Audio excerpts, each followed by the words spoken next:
Korea जिला के चिरमिरी क्षेत्र कोयला ले भरपूर है। यहाँ हर कती कोयला खदान है। एनसीपीएच के कोयला खदान R2 सिमला बंद कर प्रतिबंधित करे गई, जेमा खदान के सेफ्टी ऑफिसर उत्तम सिंह गेदाम, वेंटिलेशन ऑफिसर बसंत राय दोनों उपस्थित रहे।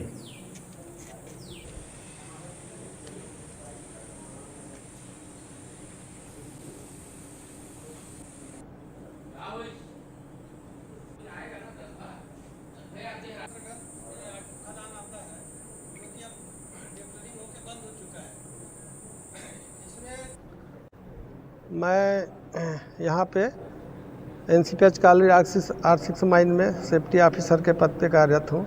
ये जो प्रतिबंधित क्षेत्र का बोर्ड लगाया गया है, इसके बारे में जानकारी यह है कि ये जो R2 माइन जो है ये एनसीपीएच कॉलोनी R6 माइन के अंतर्गत आता है।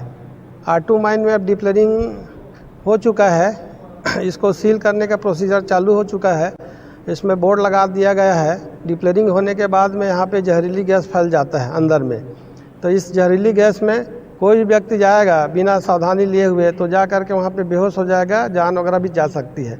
इसलिए यहाँ पे बोर्ड लगा दिया गया है, कोई इसके अंदर अब ना जाए।